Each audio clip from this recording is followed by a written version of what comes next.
Olá, querido amigo, querida amiga, seja muito bem-vindo a mais uma classe dos professores.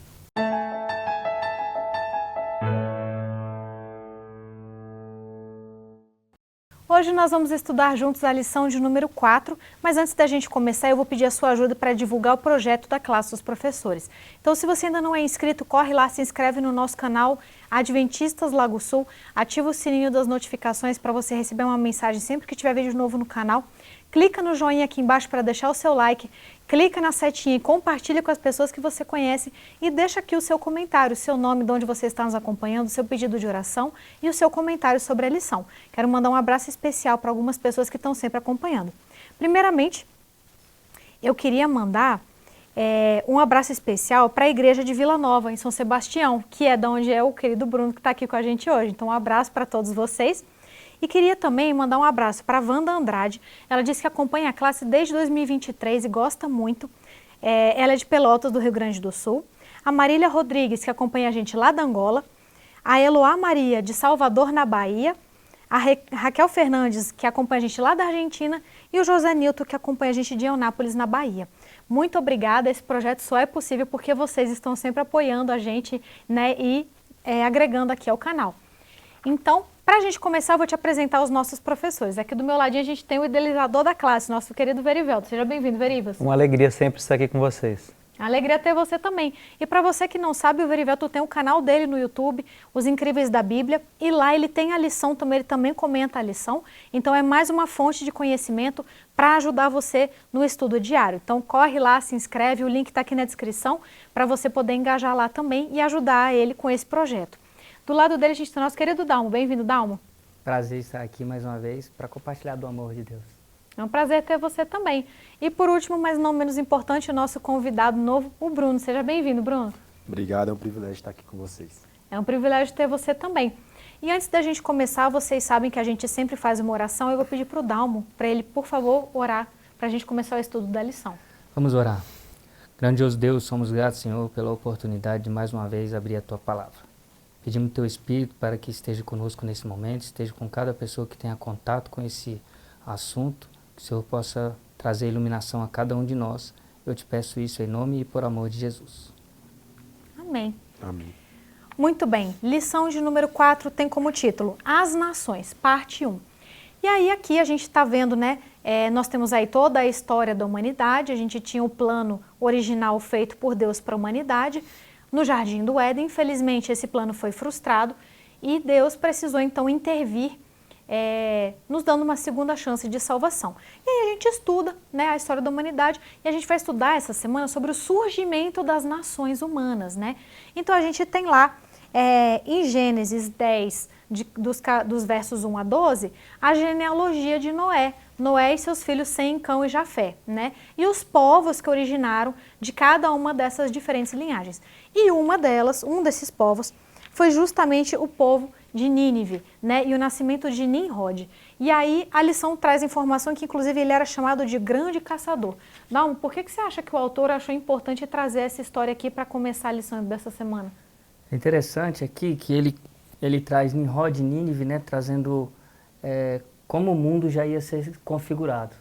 A lição deixa bem claro aqui que essa expressão valente caçador diante do Senhor não era um título que não era um elogio. Era um título porque Nimrod, se a gente for estudar o surgimento dessas nações, né, e dessas questões, já são pessoas que começariam a enfrentar a Deus. Então ele não era um caçador um valente na presença de Deus porque ele estava com Deus, não. Eles já começaram a afrontar Deus. E a lição vai começar a trazer, né, que a gente começa aqui, são as nações, parte 1. Na próxima semana vamos estudar também sobre isso. Aí a gente já começa a trazer governantes, nações que vão surgindo, pós-dilúvio inclusive, né? A gente sabe que teve a questão com Noé, o pessoal já tinha se tornado muito corrupto, né? E Noé vem, a sua descendência com Nimrod, vem trazer cidades como Babel, né? Outras cidades que iriam afrontar a ideia de Deus. Então, por estudar as nações, a lição trouxe essa referência de Nimrod e Nínive. Quanto à questão do jardim, você até começou a conversar sobre isso, a lição também traz um detalhe interessante aqui. Que os nossos primeiros pais, eles iam ao jardim na esperança de que Deus novamente erguesse uma nação, um local em que eles pudessem novamente retornar, né? Então é interessante notar que a gente vai do Éden ao Éden. Mas antes disso, vamos passar por nações. E as profecias nada mais é do que do surgimento de reinos, né? Quando a gente estuda sobre chifre, quando a gente estuda sobre alguns tipos de animais, a gente vê que são reinos que vão surgindo. E que no fim vai ter um novo Éden e tal. Então a gente começando aqui a estudar sobre as nações. Governantes, né? As decisões que eles tomaram. E aí a gente vai entrar aqui na questão de Israel, entre outras coisas. Mas ele começou trazendo aqui exatamente esses dois porque eles já estavam afrontando Deus, né? A gente sabe um pouco da história de Nínive, teve a questão, por um período ela realmente se arrependeu, mas depois a gente tem a própria destruição porque eles trouxeram para si a destruição. É incrível que você vê que a coisa não demorou para desandar, né? Foi rápido, logo depois da queda do homem, não demorou muito até que viesse o dilúvio, né? Porque a humanidade chegou num nível de iniquidade que estava assim, uma coisa insustentável, Deus precisou destruir. E depois do dilúvio, a gente vê que de novo não demorou para surgirem pessoas ímpias, né? Formarem nações ímpias e a coisa desandar de novo. E aí quando a gente vai um pouquinho mais para frente, em Gênesis 12, a gente tem Abraão. E aí Deus chama então Abraão, a gente tinha lá os diferentes povos, né? As pessoas começaram a se dividir em diferentes povos, em estados, e cada estado tinha o seu governante, né? O seu governante humano. E a gente vê, né, Verivelton, que aí Deus chama Abraão para sair de um desses povos e iniciar um novo povo. Qual que era a diferença desse povo que Deus iria iniciar através de Abraão dos outros povos que já existiam? Então, em Gênesis 10, a gente vê o nascimento de inúmeras nações, né? Só que todas essas nações aqui, elas eram governadas por pessoas, por seres humanos como eu e você. Só que o que acontece? Ali várias coisas acontecem de errado, várias coisas que já não estão mais muito do agrado de Deus. Então Deus chama Abraão para ele começar uma nova nação. E essa nova nação, ela não ia ser governada por pessoas, mas sim por Deus. O próprio Deus que ia estar governando aquela nação. E quando Deus governando aquela nação ia trazer algo diferente para as outras nações. As outras nações iam olhar aquela nação que Deus estava governando e ia falar assim, tem uma coisa diferente.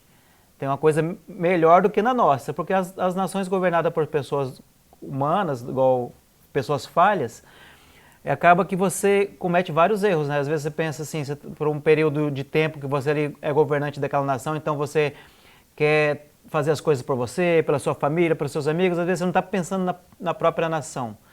Mas o que Deus ia fazer? Deus não precisa de nada, Deus tem tudo, Deus é o Criador, Deus é dono de tudo, então Deus ia fazer uma nação modelo para as outras nações. Então Deus queria isso, por isso que Deus chamou Abraão, para que Abraão começasse uma nova nação, para que aquela nação fosse um espelho para as outras. As outras nações iam olhar aquela nação e falar assim, tem algo de diferente nela. E eu quero também, né? Eu também quero ser como aquela nação ali. Inclusive, ó, está dizendo aqui no parágrafo, depois da pergunta número 2, está dizendo assim, ó, Deus pretendia usar Abraão para estabelecer uma nação diferente dos reinos humanos. Essa nova nação não deveria ter nenhum rei além de Deus, ou seja, só Deus que governaria. Deveria mostrar o que aconteceria se a humanidade retomasse ao Criador, ou seja, isso daqui ia ser um modelo para a humanidade, porque assim, a humanidade estava se afastando do Criador. E agora, com essa nova nação, a humanidade poderia retornar ao Criador, ter Deus como principal na sua vida. É incrível, né? Deus vem e faz sempre diferente do que o homem está fazendo. Então vem os seres humanos, montam diferentes estados, cada estado tem o seu governante humano, né? Que é falho, como você comentou, muitas vezes egoísta, pensa só em si, pensa só nas suas vontades, e mesmo aqueles, você vê que mesmo aqueles que pensam no povo, são falhos, não têm noção da realidade do outro, do que o outro realmente precisa, da melhor forma, tem as suas crenças, né? A forma que são, né, o mundo que eles estão inseridos e tal. E aí vem Deus e estabelece uma nação completamente diferente das outras, que ao contrário das outras, que tem um rei, que tem um governante, o governante é o próprio Deus. Então aí Deus vai lá e coloca o espelho. Só que a gente vê que o ser humano ele gosta de estragar aquilo que Deus vem e faz, né? Então, da mesma forma que Deus instituiu no Éden, e aí o ser humano veio, comeu do fruto, rejeitou e estragou o plano original de Deus. Aí Deus vem, faz as coisas e tal, mostra o certo, nanana, eles vão lá, estragam, se corrompem a ponto de Deus ter que destruir toda a humanidade. Beleza, destruiu, vamos começar de novo. Daqui a pouco vem o ser humano, estraga tudo de novo, Deus vem, estabelece um povo que ele é o governante e tal. Não poderia ser diferente, porque a história sempre se repete, e a gente vê que, infelizmente, o povo de Israel, que foi aquele povo que veio, né, esse povo que veio de Abraão, né, Bruno?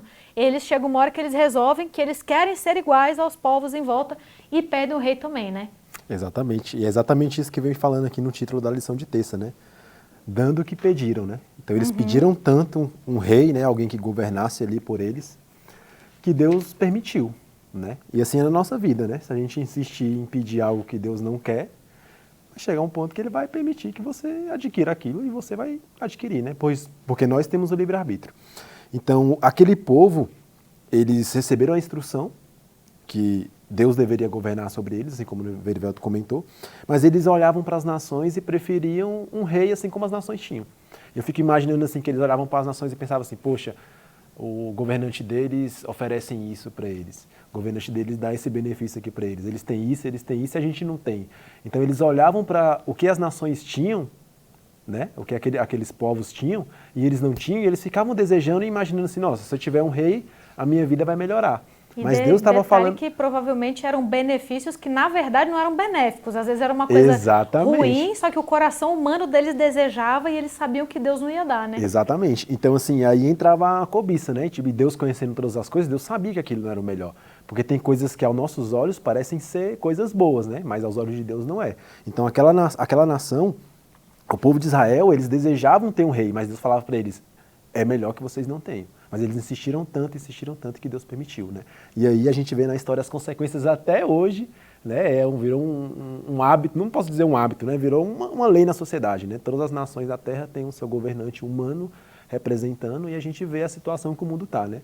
E aí entra eu lembro daquele versículo da Bíblia, né? Que fala bem assim, maldito o homem que confia no homem, né?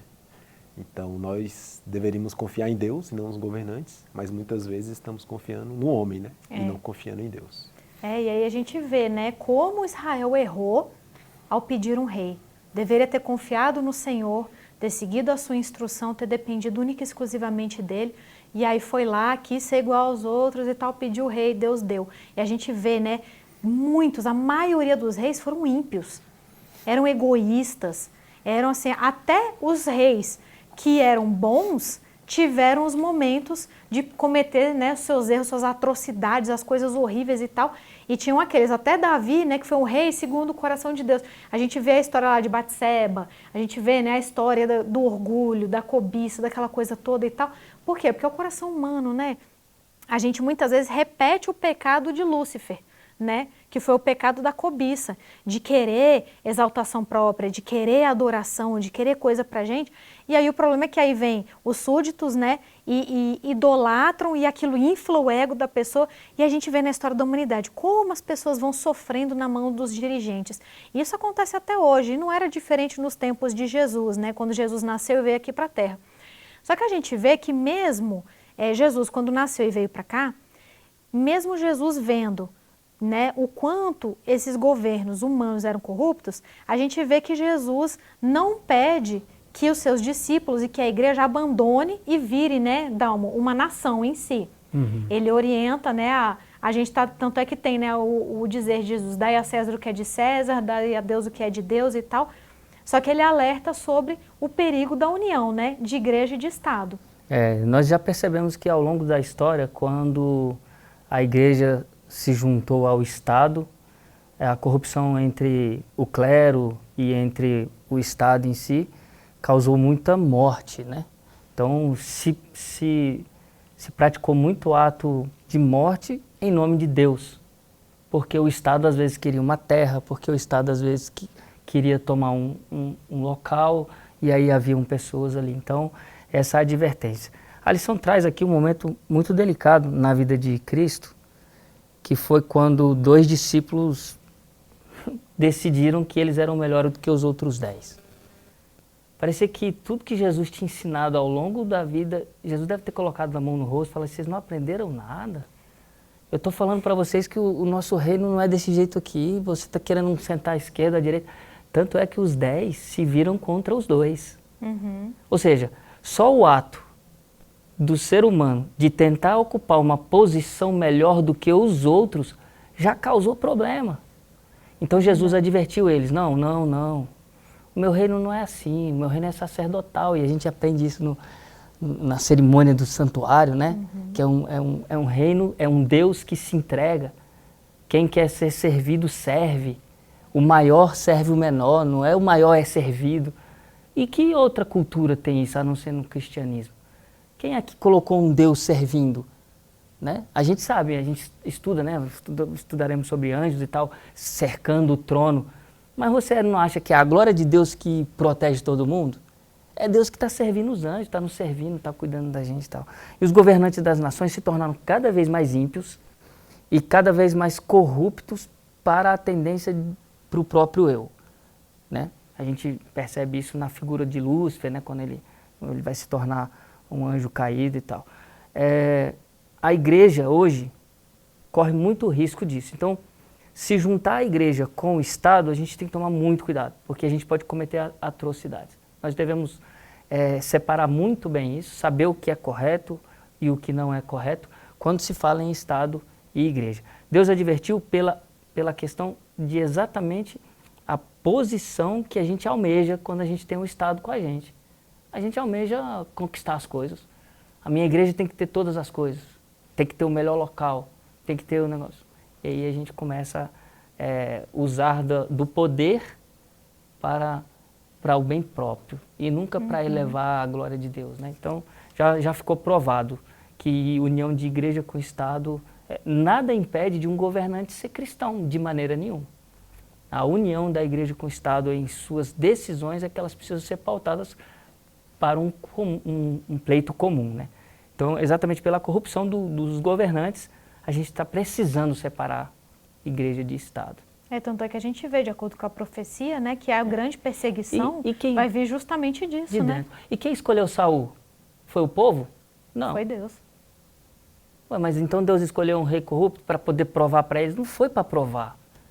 É porque onde tem ser humano dá ruim. Não tem jeito, não é para provar. Acontece isso, né? Davi, né? Você comentou de Davi, que grande rei, caramba, o que ele aprontou, aquele rapaz, pelo amor do céu.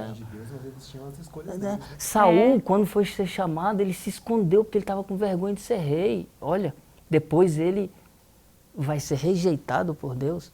E por que ele vai ser rejeitado? Porque ele rejeitou, porque ele desobedeceu. Então, assim, realmente Israel tinha tudo para poder mostrar um sistema amoroso de Deus. Sim. O sacrifício, né? Porque é Deus se sacrificando por a gente no santuário. Ele mostra isso para Abraão, depois mostra isso para Moisés e tal. Mas é isso, é muito perigo o Estado. O Estado tomou muitas decisões em nome de Deus, praticando muitas atrocidades. E você comentou, né, falando de Israel, que Deus, né, no primeiro momento era o único governante, né? E aí a gente sabe, a gente lendo a Bíblia, a gente sabe que realmente o povo de Israel foi um povo escolhido por Deus. E a gente vai lendo, né, a história de Israel e a gente vê que Israel, ele chegou a destruir várias nações vizinhas, né, Verivelton? Sim. Isso era por quê? Porque Deus amava Israel e odiava as outras nações, então eu vou eleger um povo aqui para destruir todo mundo porque eu gosto só desse aqui, pronto, acabou. Não, pelo contrário, Deus, quando ele escolheu o povo de Israel ali para ser um farol para os outros povos, né? Ali, na verdade, o povo de Israel ele ia ser um espelho para os outros povos quando Deus estava ali governando ele. Quando Deus era o governador, ele seria um espelho para os outros povos. Mas, a partir do momento que eles resolveram ter governo próprio, daí tudo mudou, né? As coisas mudaram. Qual que era o propósito de Deus quando Deus resolveu escolher o povo de Israel para ser um povo representante dele?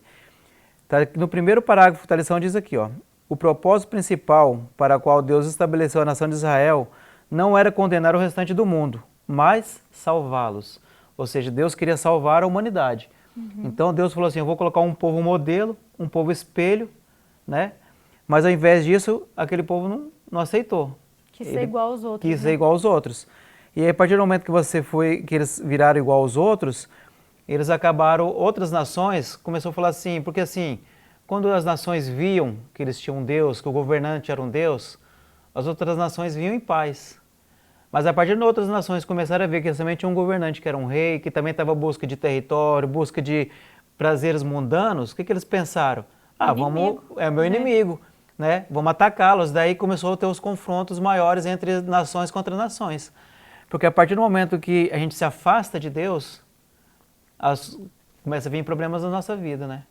Então, quando você está com Deus na sua frente, ou com Deus em primeiro lugar, ou com Deus dirigindo a sua vida, tudo muda, né? Com certeza. Imagina uma pessoa que tem Deus no seu coração, uma pessoa que deixa Deus governar a vida dela, dificilmente outra pessoa vem querer te atacar, porque você é uma pessoa muito boa, você é uma pessoa muito querida, você é uma pessoa amável, as pessoas olham para você, as pessoas te respeitam. Assim era a comunidade aqui, o povo de Israel. Eles eram respeitados quando Deus governava, porque eles agiam diferente. Mas a partir do momento que eles viraram como uma nação comum, outras nações falaram, não tem mais, não via isso mais como um espelho, né? E aqui já aqui no finalzinho da lição de quinta-feira diz assim, ó, o propósito final para o estabelecimento das nações de Israel foi o mesmo propósito de Deus estabeleceu para a igreja. Ele anseia usar o seu povo para atrair pessoas para Cristo. Ou seja, ele queria que Israel atraísse pessoas para Cristo, que outras nações também fossem como a nação de Israel, e é o que Deus quer hoje, né? A partir do momento que a gente deixa Deus governar a nossa vida, nós estamos sendo um espelho para atrair pessoas para Cristo. Esse que é o mais interessante. E para fechar aqui, ó, diz assim, se os israelitas tivessem agido como deveria ter feito, o que o Senhor havia orientado que fizessem, as nações teriam ido até eles em paz, buscando conhecer mais sobre eles e mais sobre o Deus deles. Pois é, tá vendo? Então Deus dá essa oportunidade, né? Deus vai lá, estabelece um povo diferente, com um objetivo, que era justamente o objetivo de paz, né? Porque o nosso Deus não é um Deus de guerra. Quando precisa, ele se levanta e ele vence a guerra. Mas o objetivo de Deus nunca é a guerra, é a paz. Então você vê, ele vai estabelecer um povo diferente, né? Onde o dirigente é ele, para que as outras nações olhassem e falassem assim, gente, esse povo tem alguma coisa diferente. E aí verem o povo prosperando, né? E falando, gente, mas eles não têm rei, eles não têm dirigente. O dirigente é um Deus que a gente não conhece. Mas olha só como o povo está bem, está feliz, é diferente. E não só a questão de Deus ser o dirigente, mas a questão da forma qual o povo se comportava. Então o povo seguia aquilo que Deus pregava. Então era um povo diferente dos demais. E aí a ideia era justamente, né, os povos olharem e se interessarem, terem a curiosidade e chegarem de forma pacífica até o povo de Israel e falarem, olha, a gente quer aprender mais sobre esse Deus. E eles poderiam dessa forma atrair os outros povos e salvar a todos. Aí a partir do momento que Israel vai lá e estraga, né, o plano de Deus e fala, a gente também quer um rei, a gente também quer um governante. Eles passam a ocupar o mesmo patamar dos outros povos e passam a ser vistos pelos outros povos como um inimigo. E aí começa a questão, né, das guerras, dos conflitos, do sofrimento. Então, a gente sempre tem que tomar muito cuidado para a gente não pegar aquilo que Deus quer para a nossa vida e meter o nosso dedinho velho podre lá e acabar estragando aquilo que Deus quer para nós. E aí, Bruno, na sexta-feira a lição traz um alerta bom para a gente, né? Você lê para a gente? Leio sim. Só pegando um gancho, Jéssica, rapidinho, eu acho interessante, como você comentou, a nação do povo de Israel era uma nação que era para representar a Deus e, como você comentou, era para atrair os outros povos, para eles conhecerem o Deus de Israel. Sim. Mas, ao contrário disso, o povo de Israel, de acordo com as decisões que eles tomaram, assim como nós também tomamos hoje, não vou, né, somente colocar o povo de Israel, não. É eu, é você, somos todos nós, corremos esse risco, né? Eles, em vez de dar um exemplo e buscar passar aquilo que eles tinham de bom para aquelas nações, eles queriam muito trazer as coisas daquelas nações para dentro do cristianismo. Então, os costumes pagãos da época, os costumes do povo, dos gentios que não conheciam a Deus, o povo de Israel estava trazendo para eles. Um primeiro costume foi um rei, né? Primeiro eles, eu quero ter um rei assim como eles têm. E assim veio trazendo outras doutrinas, outros costumes, outras coisas que os outros povos faziam e eles queriam fazer também. E isso acontece até hoje. Infelizmente, isso acontece até hoje dentro da nossa igreja, dentro do cristianismo. Então aqui vem falando assim, ó, pouco a pouco, a princípio de forma discreta e silenciosa, e depois mais às claras, à medida que crescia em força e conquistava o domínio da mente das pessoas, o mistério da iniquidade levou avante sua obra de engano e blasfêmia. Quase imperceptivelmente, os costumes do paganismo ingressaram na igreja cristã. Olha só. Então, é um risco que nós temos muito grande hoje em dia. E eu trago isso para a nossa vida, né? Quais os costumes mundanos que eu trago para a minha vida? Eu me faço essa pergunta. O que tem de mundano em mim, Pai, que eu tenho que tirar? Porque eu já tive muito... Eu não nasci num lar adventista, então eu cresci com muita coisa mundana na minha vida. Eu creio que tem muita coisa ainda que eu tenho que tirar. E todos nós temos. Então nós devemos fazer essa pergunta. O que tem de mundanismo dentro de mim que eu tenho que tirar para poder resplandecer e dar o exemplo do caráter e da imagem de Deus para as outras pessoas? Porque muitas das vezes as pessoas estão precisando do nosso Deus, mas nós, em vez de apresentar o nosso Deus para elas, nós estamos pegando os costumes delas e trazendo para a gente. Querendo acrescentar algo ao nosso Deus, sendo que o nosso Deus não precisa de acréscimos de nada. Né? Então, esse é um risco que nós corremos. Né? E aqui fala assim no final, corremos o risco de deixar de lado a humildade e simplicidade de Cristo e de seus apóstolos, trocando-a por ostentação, poder, elogios e tentações deste mundo. Se acharmos que não corremos esse risco, estaremos enganando a nós mesmos. Então nós temos que ter sempre em mente que nós precisamos dar o exemplo e não querer parecer com os outros. Nós somos um povo separado. Exatamente. Nós somos realmente diferentes e vou falar assim mais radicalmente, nós somos realmente loucos em relação ao mundo. Porque o que a gente crê, o que a Bíblia apresenta é uma loucura.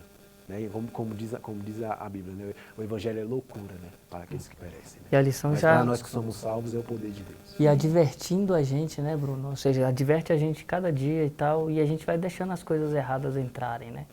Porque a gente vai silenciando, a gente vai... O fato da igreja tomar uma posição, às vezes, errada no mundo, né? No que se refere a trazer o mundo para dentro dela, isso não deve refletir entre o meu coração. Não é porque, às vezes, a minha comunidade tomou uma decisão que está correta. A gente tem que saber, não sou eu que estou falando, né?